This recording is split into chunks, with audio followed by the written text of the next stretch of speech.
tosalue basantu nyonso na kombo na Yesu. Kikete kimia na nkolo Yesu, bolingo na ye ezala nkolo ya mosantu nyonso oyo akolanda biso na enseignement oyo la parabole sur le vin et le vieux vin et le vin nouveau. Ça va te bonner, Seigneur, te péché, merci, bénis ce temps, que ta grâce et accompagne biso, du début à la fin, nous sommes Muguna, te déclarons les sens au nom de Jésus, parle-nous, enseigne-nous, au nom de Jésus, Amen. Luc, chapitre 5, verset 36 à 39. Il leur dit aussi une parabole, personne ne déchire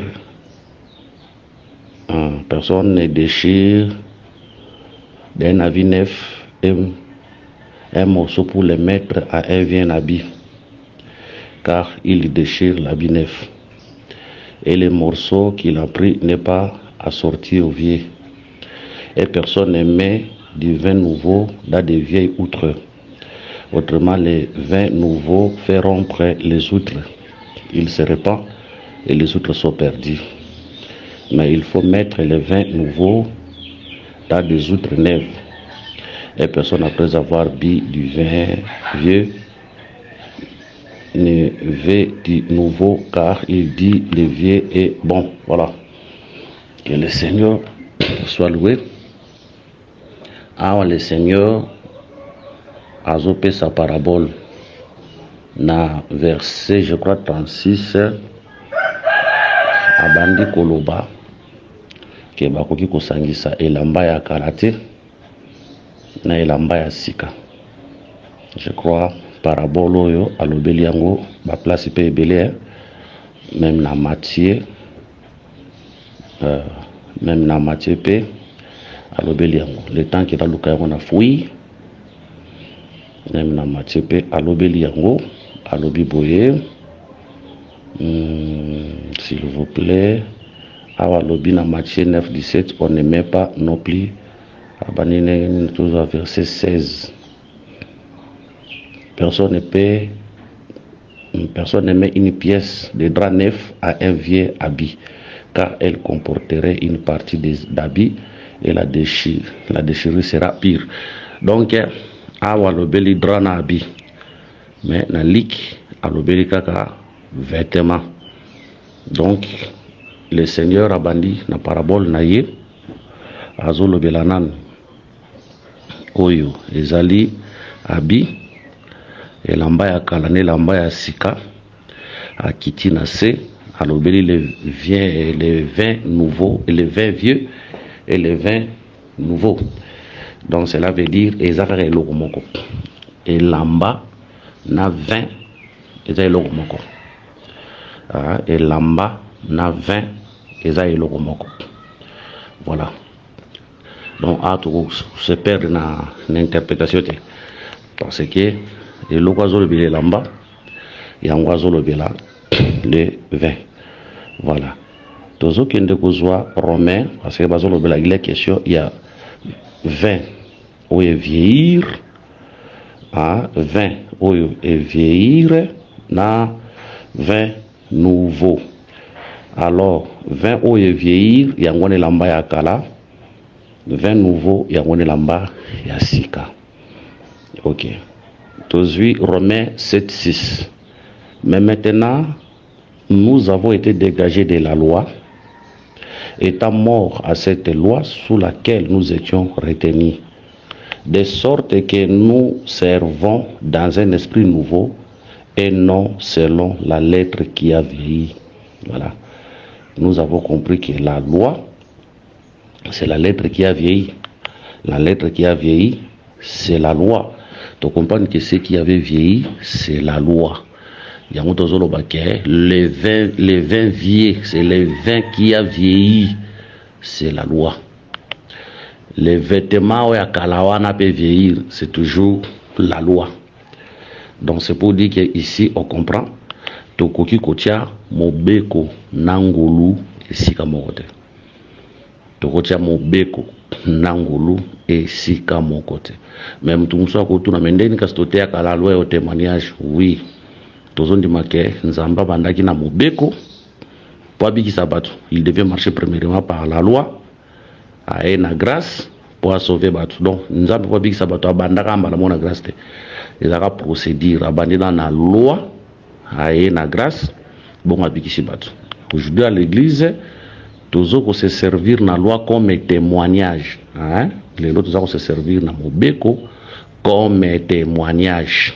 Mais mobeko pene na rigueur na ngote ne zara kala ke moi si soka za na ba période na ye akota na kati ensemble te mibali mbele so bazo bunda moi ça eko kabola et que loboko ne simbi la partie on thèse faut ba kata e loboko là c'était la loi. Aujourd'hui nous interprétons ces choses là. Donc tout monde a été mobeko na ngolu ezo sa na kata vigueur na yango te ezande ngwarate. La loi et qui n'a prendre fin à la croix, ils allaient remplacer par la grâce, mais mon beko tikaliwana comme témoignage. Il y a encore remarqué tant où David a un pouvoir. Déjà ça il a sa koufaki. Mais comme on a na messa ya David Mephibosheth takoya kolia Mephibosheth hazalaka mwana ya nani? Il y a Jonathan, il y a Saïl. Mais Saïl représente la loi, David représente la grâce. Mais tout le monde a Mephibosheth descendant à Saïl à Mathilde pour la messe Zolia. Mais bien qu'à revendre dans la messe à David, ma cause à la souna, ma colote, ma cause à Bukana. Donc ma cause à Bukana. Saïl comme les sacerdoces lévitiques, comme la loi.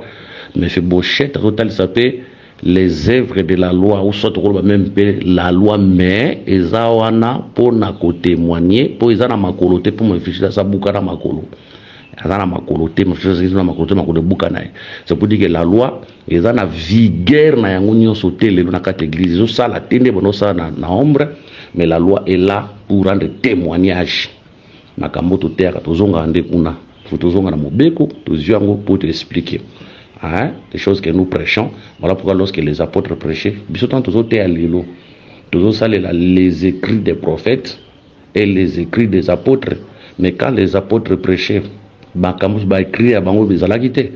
c'est par après que écrit na bango ba commis. Mais quand les apôtres prêchaient babanda kozonga toujours na Sainte Alliance. Hein? Babanda kozonga toujours na Sainte Alliance dans la loi, ils prenaient là et babanda ko expliquer. Mais vous remarquez que on compare maintenant tout expliquer les vins comme la loi.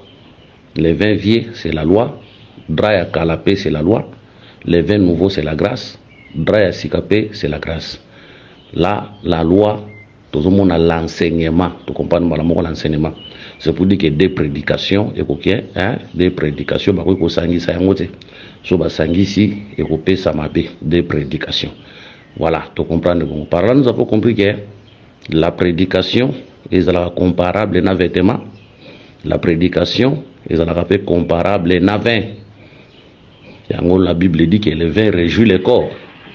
Le cœur, plutôt le vin réjouit le cœur. Il y a remarqué lorsque la parole de Dieu est prêchée, parce que dans le vin, lorsque la parole de Dieu est prêchée comme le vin, alléluia, amen, que Dieu soit loué. Tu moutako kamata comme na niveau même kamata lupangu na pour ne singulité mona kia pesa ko motei. Pour na singulité moutako kamata mutu kanabi na semengo pour na makamwanza pour na église pour ko sombelo hôtel na bonne église. Donc le vin réjouit les cœurs, c'est ça la parole qui réjouit les cœurs. N'oubliez pas aussi que le vin, ceux qui moutameli ango mutalangwaka atabulobeli alangwa kumkotambola nenga lingi. C'est pour dire que la parole de Dieu tant que yoka yango lokola masanga elangwi sakabiso olangwe malubanzam ataba parana lo batalaki ba musulman ba ebisio ke lokolo ndi militaire toko futelo su minerval te omona muntu alangwe lo banza mandimi na ye parce que ça langwe na elitea ah alangwe na elitea yango tant to zonga na Sainte Alliance la loi disait okufuka meleke côté okosala boete lokola ba Daniel balangwa kalite ya wana wezalaka ya mobeko yango wana tango ba okende na Babylone akondima afuka melanza musute babwaka ena moto e na kateli bula bakosi Shadrach, Meshach, Abednego bakondima te bafuka mileko ko boboka bango na kata moto bakondima yango. Donc la loi, hein, tant on veut expliquer la loi comme le vin, la grâce comme le vin et languisaka. Tout le monde saura que la parole est languisaka. Muto andimi lité sur le photo mona ya langwa. Bo muto langwe akoma ko tambola lokola batu nyonso te, amona rappel lokola batu nyonso te. Ça pour dire que quand l'enseignement entre dans notre vie, ça peut changer mon nabiso et changer ta mon nabiso. Tout tikalaka lokola tout za la guité. To komona lisusu ndenge batamukili bazomona te donc batamukili ba osepela na ngoso to osepela na ngote marche na biso ko sepelisa so batamukili te. Inutile de dire que nous avons l'évangile éternel, mais marche na biso so ke ko kan kana marche ba paye parce que muto langwe atambola ka marque atambola susu ndenge mona batnyo sote. Que le Seigneur nous bénisse. On compare encore la parole de Dieu à atomoni na vêtements. Or les vêtements servent pour couvrir le corps. Les vêtements servent pour couvrir le corps. Donc, mon toit a un vêtement, bah on a bolumbu na été.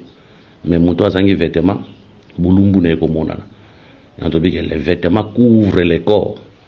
Même devant le froid, les vêtements couvrent le corps.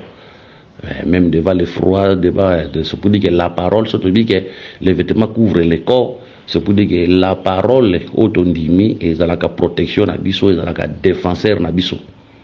Quand le froid est koya, la parole te protégera. C'est pour dire que devant l'état difficile, la parole nous protège comme vêtement. Et puis muto azane lambate bolumle comme on a mis sur la base. Qu'on parlait de la nudité, qu'on parlait de la honte, qu'on parlait du péché. C'est pour dire que la parole de Dieu est à kanakata vi nabiso potobi que la souvi à l'issumute. Donc, les habits parlent aussi sur les bonnes œuvres. C'est pour dire que la parole que nous pratiquons, ils ont mis ça la malam pour nabiso. Mis ça la malam to salaka, ils ont regardé par rapport à la parole et s'engagé kokana parole. Voilà. Que le Seigneur Jésus-Christ vous bénisse. Mais bazo que nous contons ça que bakoki jamais ko sangisa masanga ya kala, s'il vous plaît, tous yango like. Liki ndabi ke bakoki kosangisa masanga elamba ya kala te na elamba ya sika.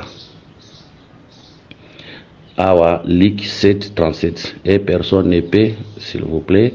Lik 7:36 il leur dit aussi une parabole, personne ne déchire d'un habit neuf et d'un morceau pour le mettre à un vieux habit, car il déchire l'habit neuf et le morceau qu'il a pris n'est pas assorti au vieux.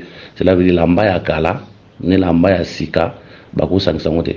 So ba sangisi lamba ya kala, lamba ya sika, okomona eko déchirer ou eza lamba ya sika.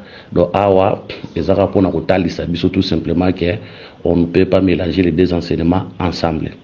La loi et la grâce ekoki ko vanda esika mokote.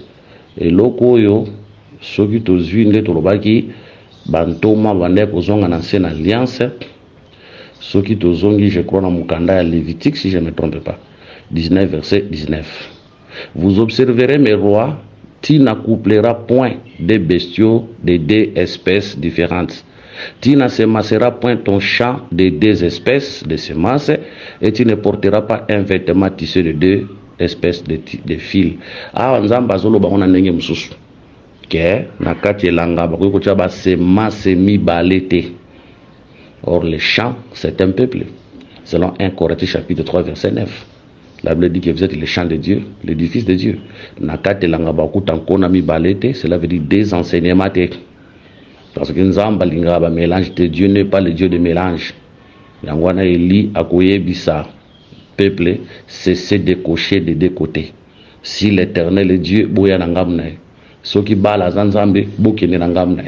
Donc c'est pour dire que Israël comme champ, il avait deux semences na kati na bango. Nzambe nabal, l'Éternel n'a faux Dieu qui était bal.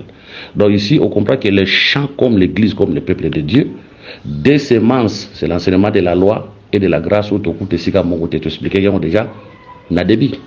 Na kitisu na sepona robake mutu jama koki kolata elamba salami na batisi mibale to total sipe lamba lokola liteya tout à l'heure lamba lokola litea tout à l'heure lamba lokola litea oui salam na batisi mibale et ko pasuka ndenge ba nzamba tout à l'heure yango kuna donc la tujeza iloko moko de tisi na de semences ezaka iloko moko donc litea mobeko ezana lelo susuna esika te l'église vigueur na ngwese sila ne kulus mais ezawana pour rendre témoignage. Voilà.